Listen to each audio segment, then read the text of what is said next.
Welcome back. You're watching Closing Bell After Hours. Big vote tomorrow. London Stock Exchange, Toronto Stock Exchange. Does that merger get done? It looks, though, as if we've got a deal done over in Russia.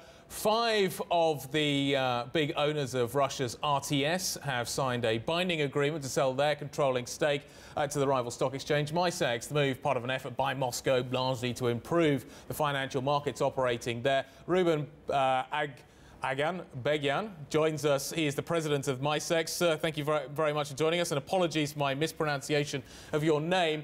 Talk me through the logic of this deal and why it's really going to make a difference. Thank you. It's a pleasure to be on your program. Basically, Russian infrastructure is obviously extremely important for the future of Russian financial market. Russia is one of the biggest countries in the world, and its financial market can be also quite big. We have a strategy of building international financial center in Moscow, and as part of that, it's very important to have a robust, very secure and state-of-the-art infrastructure. RTS is a derivatives exchange. We have currency, fixed income, and equities exchange. Combining all of this makes it one preferred infrastructure for all markets. We're also vertically integrated. We have a post-trade infrastructure in building up on the basis of 2 depositories, settlement depositories. State-of-the-art CSD is a top priority for us. Consolidation is taking place around the world. As I say, we're going to see possibly this deal done between Toronto and London. You will ultimately need some sort of international partner. Germany, I'm told, is the obvious port of call. Am I right in that? I think, obviously, it lies in the hands of the shareholders to decide what's right for the exchange going forward. I think any deal or any cooperation needs to have merits.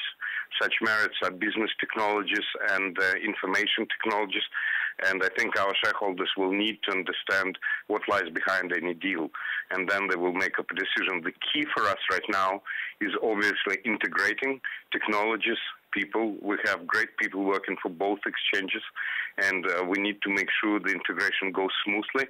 When the market develops, it's extremely important that integration does not stop the development of the infrastructure, that infrastructure does not become a brake on the way of development of the market.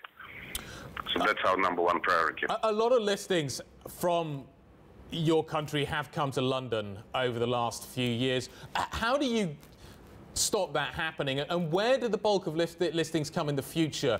Are we going to start to see privatization proceeds throwing through this exchange? What is the game plan? What's the business model over the next few years to attract IPOs, to attract business to Russia other than other financial centers? I think you raised one of the most important issues we have. At the moment, one of the key reasons why Russian issuers leave Russia lies in the fact that we have a regulatory, we haven't liberalized our market, so not all classes of investors can access our market. The major problem is the absence of the internationally recognized central depository, CSD. The law on that is in the final stage of preparation. We hope that it will get passed this autumn through the Russian parliament. And there's a few accompanying decrees which need to be effected, which will make our infrastructure effectively almost pari passu with any infrastructure elsewhere in the world.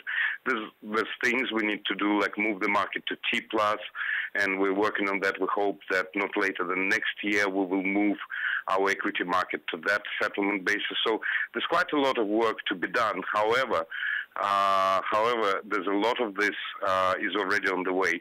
As far as privatization is concerned, in St. Petersburg, a few government officials linked building up international financial center and privatizing Russian companies as 2 programs which need to be linked together. This is a very big and significant fact that such link is established between those 2 programs, means that reforming infrastructure has a deadline, and for privatization we need to reform the infrastructure, make sure that all investors can access our market. This is the most significant step towards getting our issuers to list here. Sir, thank you very much indeed. Ruben Aganbegyan joining us from Micex.